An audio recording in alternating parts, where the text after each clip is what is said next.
Good morning, good afternoon, and good evening, everyone. Thank you so much for joining us from so many parts of the world, so many time zones. My name is Anna Gincherman, and I'm really honored to be moderating this session. My company, Consumer Centrics, was the primary author of the report for IFC and FMO on the business case for non-financial services. The report was presented at the previous session by Jessica Schnabel of IFC. The main finding of the report is very clear. Integration of non-financial services into banking offers for women enterprises yields positive ROI within 1 to 2 years. In this session, we are exploring how to effectively tap into non-financial service ecosystems to support women enterprises. Evidence shows that entrepreneurial success is higher when businesses are part of dense, highly connected networks, and effective peer networks support both revenue growth and job creation. In addition to networks, an essential ecosystem includes capacity building and training resources, technology solutions that help businesses run more efficiently, sources of financing, and other players that can support the health and growth of a business. WSMEs in particular can benefit from the integration of ecosystem players. Given the disproportionate time constraints and the more limited resources typically available to women, an ecosystem approach to financial services can relieve the burden of WSMEs having to search for multiple providers. Increasingly, we see financial institutions playing the role of ecosystem integrators, becoming hubs for clients to access the most valuable services through one integrated experience. This results in value for clients, cost savings for financial institutions, as well as access to additional customer data. With our panelists today, we will discuss the elements of effective entrepreneurial support or non-financial service ecosystems for women and highlight experience of 3 leading financial institutions taking on the role of ecosystem integrators. We will start our discussion. What's not working? It's working. I'm so sorry, it's working, yeah. We will start our discussion with Nicholas Koloff, the Executive Director of Argides Foundation. Nicholas, you represent an organization that invests in big ideas to advance entrepreneurship around the world. What works for entrepreneurs in terms of successful ecosystems?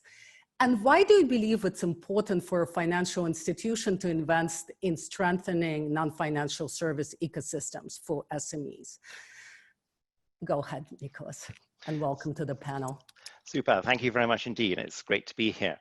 So why invest in an ecosystem for entrepreneurial support? Well, if you want business survival, one of the best indicators is how deeply networked is the enterprise. And how deeply networked is it in terms of information, access to information, and access to connectivity around product and service.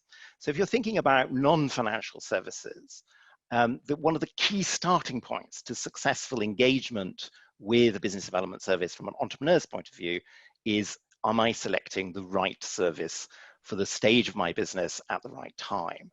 And so information about services that are available and how they match entrepreneurial need are absolutely critical. You get off to a flying start if the marriage is made in heaven between the entrepreneur and the business development service.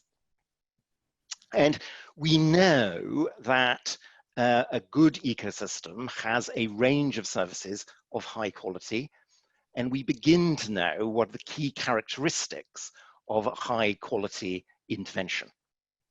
High quality business development intervention is driven by helping the entrepreneur solve a problem and then enabling them to acquire the knowledge they need not to meet that problem again. Most people learn because they're faced with a challenge or an opportunity, not because they're particularly interested or excited by learning in its own right. And so business development services that are very much focused on problem solving and then giving people knowledge are effective ones. And why should a financial institution be interested in helping develop this space of non-financial services? Well, it's because you get resilient, growing businesses that are less risky to invest in or to lend to. And those interventions don't have to be particularly expensive to be effective. So, for example, in China, they took 1,000 businesses, they gave it opportunity to meet in groups of 8 to 10 over a 6-month period. The only facilitation they were given was the first meeting. So the first meeting was a lightly facilitated conversation between 8 entrepreneurs. And then each month they would meet in each other's businesses and have a 2-hour conversation about what was most important to them and what was most problematic at that moment in time. The businesses that received that support grew between 10 and 15% faster than the businesses in the control group. So for a very inexpensive intervention, you enabled businesses to grow over a 2-year period by about 30% faster than businesses, similar businesses in a similar cohort. So it works, it can be cheap and cheerful, and you get more resilient, more effective businesses as a result of facilitating these kinds of connections and this kind of learning. Well, thank you so much, Nikos. This is a very kind of strong message to financial institutions why they need to engage in non-financial services, really kind of self-interest in terms of grooming better clients for their financial services, really. Turning to Sue Kelsey, who is the Executive Vice President for Global Prepaid and Financial Inclusion Business at MasterCard. Sue, MasterCard just launched or came out with a pledge to support 25 million business women by 2025. And well, why now? And what's your vision how to achieve it? And kind of going back to the topic of the session, how you think in terms of partnership, what type of partners to bring on board to be able to reach this very ambitious target in the next 5 years? Well, thank you for having me, and greetings from MasterCard headquarters. I hope everybody's safe and well. And I know that I'm in good company when I say that, you know, women are a vital but still underserved section of the community for all the reasons that we know, right? They are an economic powerhouse. They communicate to inclusive societies and communities. And I've seen firsthand how women tend to provide good financial health and educate their children. So it's a societal and generational aspect that women bring to the party. But women are still, I don't think, we still don't quite have the voice that we need. And that's particularly true when we see small businesses. And that is one of the reasons why we've committed to the $25 million pledge by 2025. And Anna, you asked why now. I mean, look, I think that we've all seen the data around how women owners of businesses have been disproportionately hit by COVID.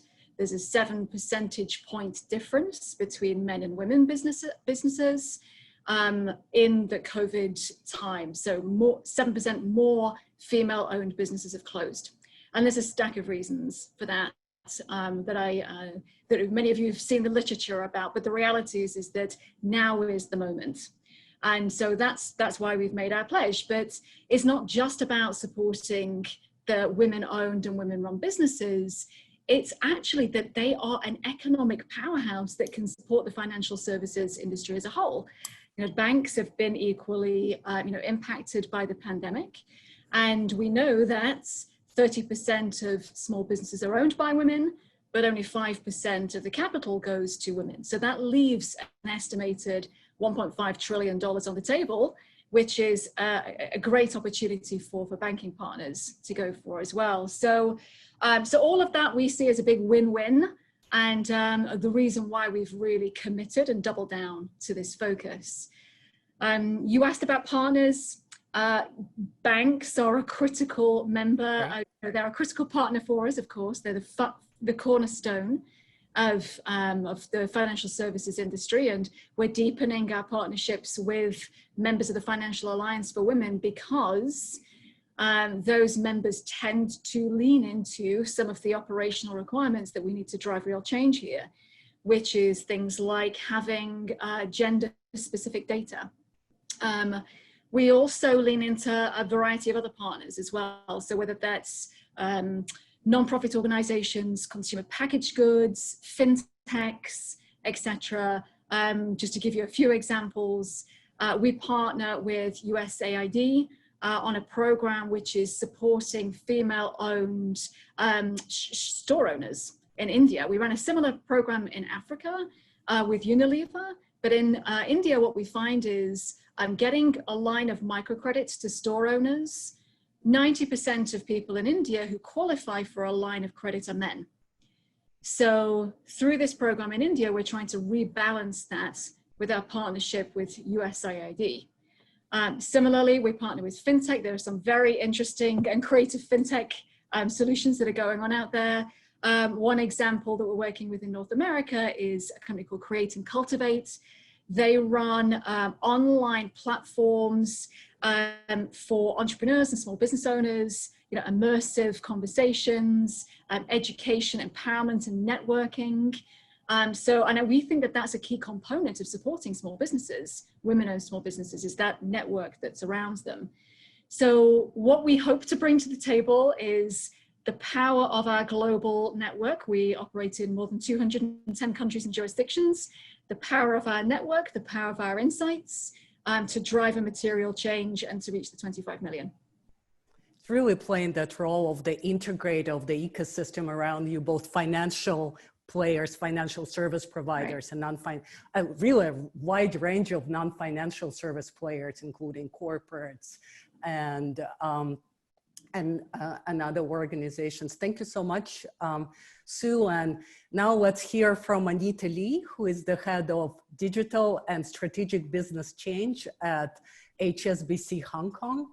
Anita, HSBC is the largest bank in Hong Kong, operating in a very well-developed entrepreneurial ecosystem. How is the bank using technology to integrate a wide range, again, of financial and non-financial services into kind of one seamless user experience for SMEs? What type of partnerships you're integrating into the platform? And I think the question that's, again, very pertinent to this summit is, do you see any difference in how women-led SMEs in particular integrate with your solutions with the platform that you've put out there? Over to you, Anita, and welcome. Thanks, Anna. Thanks. Hi, everyone. It's really great to meet all of you virtually in the summit.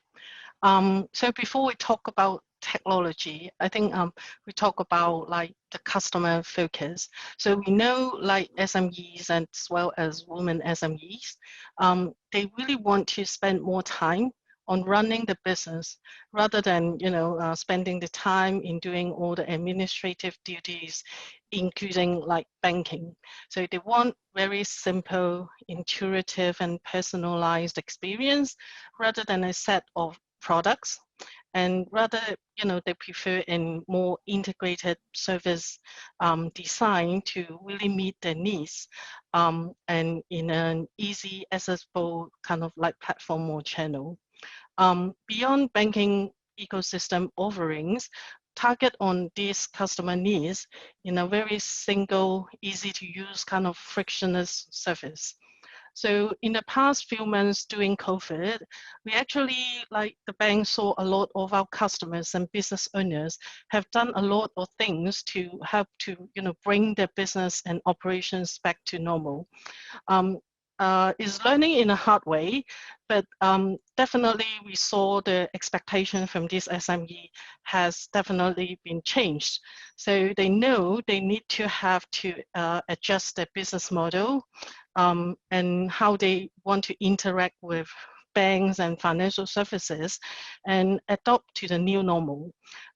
They have increasingly demanding real-time sort of experience and not just banking and convenient cross-sectoral sort of service. So financial services like banks or HSBC do have a key role to play to support this SME, particularly after the COVID period. We need to make it easier for SMEs and also women SME to do their business, not only solving the banking needs and offer like discrete banking solutions, but we need to solve the sort of end-to-end customer needs in the business ecosystem such that they can really freeing up the time and focus in their core business activities. So what sort of like integration, some example would be, how do we embed like the payment journey in the invoice management? How do we make the payment much quicker and faster so that the business can really receiving the money that they need to run the business? How do they kind of take away all the time spending on accounting, reconciliation, as well as matching on all the payments with the inventory, all this kind of like quite administrative tasks. So open banking or open API actually gives the banks the opportunity to build and participate in and be part of the business ecosystems. So these are all enabled by technology. So business ecosystem will only become very powerful if we sort of got both financial services and non-financial business services to participate in the ecosystem and play up their strengths. So banks are good at financials, accounting software are good at accounting, and there are so many different players, financial and non-financial services that can really take a part in the ecosystem. So for HSBC in the past 2 years, we have reached out to quite a lot of different pillars of the community and form partnership with various ecosystem stakeholders. So including like non-banking business service providers, government organizations, university, co-working space, and investors. So the ecosystem strategy is actually very, very important to us. So it helps us building our brand advocacy, as well as delivering the customer outcome that subsequently, converting into the business benefits and business value for HSBC. And Anita, have you seen difference between women and men, male SMEs, kind of interacting with the platform, using different services in the platform, or it's too early to say? Yeah. So I think it's still a bit too early to say. I think in general, the needs are there across both women SME and SMEs.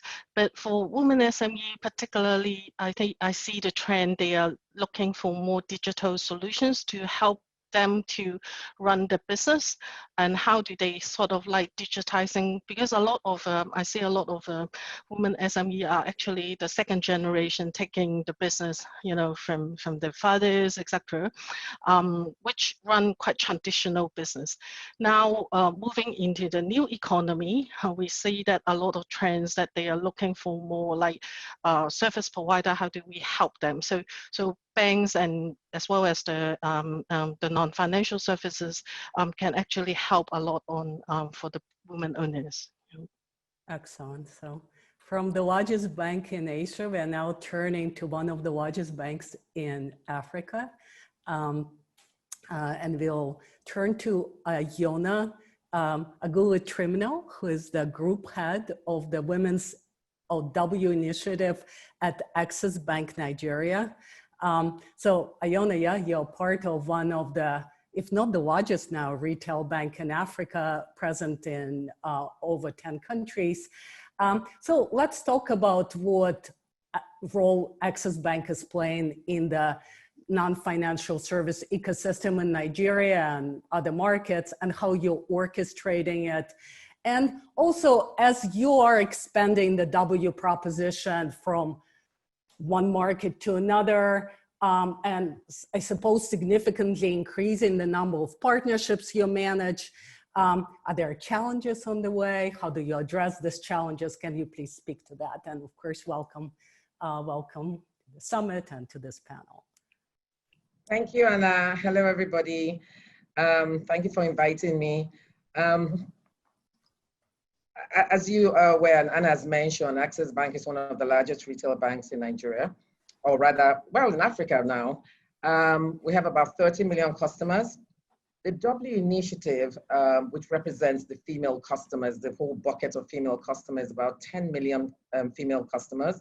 Digital customer, we added digital customers, we're looking at about 13 million.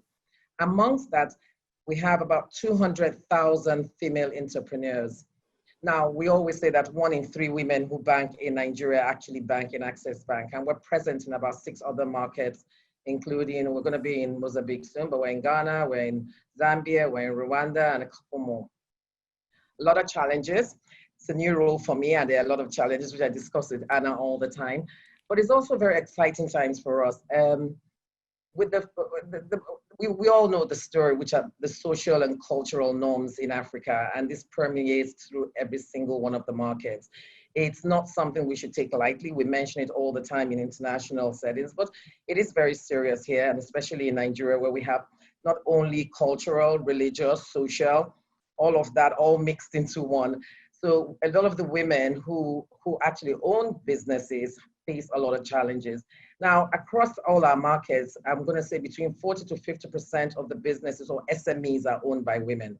Having said that, a lot of them are very small businesses, mostly cottage industries. So one of the issues we have is trying to grow these businesses where the ecosystem now comes into play. So a lot of women are very afraid of taking loans. They're even afraid of saying they own their own businesses because they don't want to seem as if they're financially independent, so they don't have problems from their in-laws or from their husbands. Also, they can't go out to many places, and sometimes it's a bit difficult to walk into a bank as a woman alone, depending on what religion you come from. So most of the businesses are really small, mostly happening in their house, a lot of buying and just trading, buying and selling. And also there's a huge lack of financial illiteracy. So even if we offer a lot of the products and services, we spend a lot more time trying to explain what those products and services are. And that's where, again, the ecosystem has come in to help sort of assist us. So in Access Bank here in Nigeria, since 2014, we have something called the W Academy, and it's specifically created just to manage the different ecosystems that we have. And we have the faith-based, we have educational, we have the businesses, we have small association, because in Africa, you have a lot of communities where women belong to, not only for security, but also to have a voice in that community. So we work really amongst all those different ecosystems. So some of the challenges we have basically is trying to get them to understand what products and services are available and to trust us. Obviously, we're coming from a financial background. They don't even understand what you're saying. Some of them can't write. And then there's a language issue. We have over 20, 30 languages here, and sometimes we try to speak English, then we have Pidgin English, then we have the different languages. So being able to represent all the women who are on the lower end of the spectrum or the financial spectrum here is a challenge. Having said that, we have a number of ecosystems. What we've tried to do under the W Academy is actually take the learning to where they are in the communities, because they can't travel. So we hold about 100 different sessions every year in 36 of the states and in every language. So we provide very, very basic personal finance, business, by just getting them to understand and to structure their businesses better. So there are a lot of things we do in those areas, and we haven't done it this year. We actually had to migrate or really move that W event in branches onto the webinars. We've had about 7,000 people attend this year over the lockdown period in the last 3 months. So just back to the issue of the social and cultural constraints, it is one of the biggest challenges we have. And I say this every day, even for women who are educated and women who own mid-sized businesses, it's always, can I take a loan? Is it going to seem as if I'm being too aggressive? Can I just come to the bank and discuss with you? So the relationship we have with the business owners is completely like a friendship. Actually, it's no longer like it's no longer just being a bank or being a business partner. You have to really get deep open, down and dirty with their information and their personal information to give them the confidence to work with us. So yeah, so those are the main challenges. So thank you, Iona. I mean, it's a kind of actually very interesting how Access Bank is really partnering with a number of community-based institutions to tackle very difficult challenges, as you mentioned, the kind of social and social norms that are so prevalent, of course, in Africa and, well, in other parts of the world as well. Before turning to the questions from the chat or from the floor, I would like to ask all of you, kind of, can you, in a sentence or two, kind of give an advice to other financial institutions as they assess in the role they can play in non-financial service ecosystems, how to better serve women SMEs? What role can they play? Should they play a role? What role can they play in a sentence or two? And maybe we can start with Nicholas again and kind of go in that order. And we have 2 minutes. Good business development services, good business services work. They create greater resilience. As a financial institution, find effective ways to collaborate together to build a richer ecosystem and to mutually benefit the underlying entrepreneur. Excellent. Sue? I would say don't assume that you know the answer. You know, use human design centric processes and get creative on how you're going to solve them. That may mean going beyond your standard core business approaches. Excellent. Anita? Yeah, ecosystems can be vast, so we need to prioritize based on revenue opportunity, feasibility, and most importantly is actually solving the customer needs. Great. And Iona, the last word. From my side, I think a lot of our relationship, even within the ecosystem, have been very transactional. I think Nicholas mentioned something about resilience and growing business. I really like that because we need to deepen our relationship with the female businesses, and the ecosystem definitely provides an avenue for us to do so. Great. Ines, do we have time for one 30 question? seconds. 30 seconds. From the audience? None? Nope. Oh, okay, great. So even from this very short discussion, we learned that no one organization can tackle this important challenge of serving women enterprises alone. Large financial institutions that are present in this panel can accelerate the growth of WSMEs. They can effectively mobilize resources available in the ecosystem and integrate them into one seamless experience for the customer. So thank you so much, Nicholas, Sue, Anita, and Iona for a great panel. Too bad it was too short, but the discussion continues.